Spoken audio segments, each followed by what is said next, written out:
My name is Jack, and I'm a 28-year-old financial analyst living in Chicago. This is my story. The laughter itself wasn't what wounded me. It was her words that did.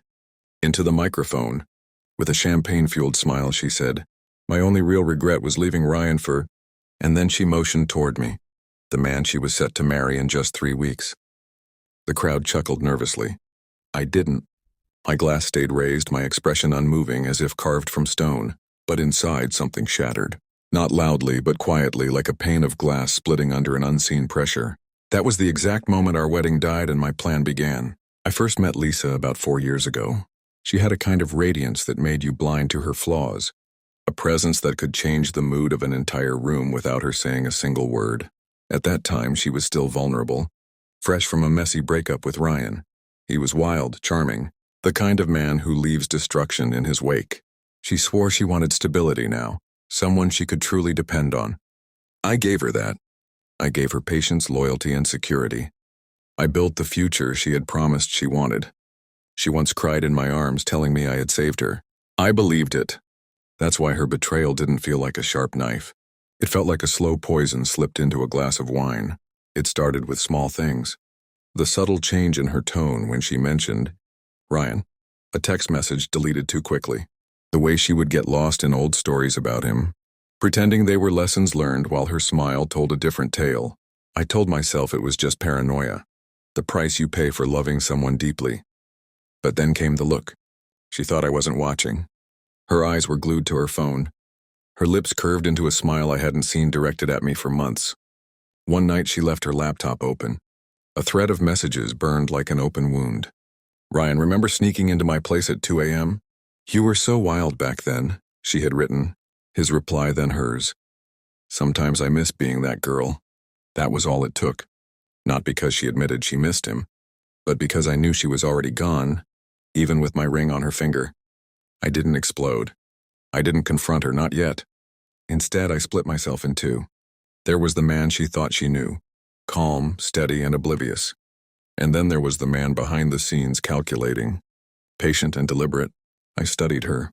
I traced every weakness, every dependence. I noticed how she relied on me financially, how her career existed because of connections I'd provided, how every piece of stability in her life was tied to me. And then I saw it clearly. She thought she was only risking our love. She had no idea she was gambling her entire future. My first weapon was silence. Silence is far sharper than fury. It keeps them comfortable and unsuspecting. I let her laugh at my expense. I let her feel secure in her secrets. Meanwhile, I began to move my pieces. Bank accounts were closed. The apartment lease, which was in my name, was terminated. Shared expenses were brought back under my control. The wedding gown I bought with my card was canceled. The venue contract was dissolved, with the deposits redirected back to me. The invitations were shredded before they ever saw daylight. All of this was done without a single word to her. She thought she was preparing for a wedding. In reality, she was sinking into quicksand I had dug myself. But the real blow wasn't financial, it was social. I made sure her parents had their doubts by showing them just enough of her messages. Not the worst ones, just enough to plant a seed of suspicion. I whispered to her maid of honor that Lisa might not be ready. A single hesitation can spread like wildfire. By the time I was finished, the stage was set. All that remained was to pull back the curtain. At the rehearsal dinner, she walked in glowing, convinced the next day would be her moment. She wore white, laughed with her bridesmaids, and kissed my cheek as though nothing was wrong. I stood there, glass in hand, my face a mask. "I have an announcement," I said. The room fell silent. "There won't be a wedding tomorrow," I said evenly. "Lisa has made it clear she still belongs to Ryan, and I won't marry someone who regrets choosing me." There were gasps and silverware clattered to the floor. Lisa froze, the color draining from her face. "That's not true," she stammered, scanning the room for allies. But they were all gone. I had already stolen them. Her father looked down in shame. Her mother shook her head. Friends whispered, recalling the doubts I had planted. I handed her the printed pages, her own words bound like courtroom evidence. Her world cracked in real time while I stood unshaken, an executioner without a blade. Later in private, she begged. She said it meant nothing. She said she was afraid. She said I was more than Ryan could ever be. But that man, the one who would have believed her, was already gone. I left without shouting, without slamming a door, without even looking back. Revenge isn't fire, it's ice. It doesn't rage. It freezes, leaving them helpless as their world collapses. Ryan didn't take her back. Her parents cut her off.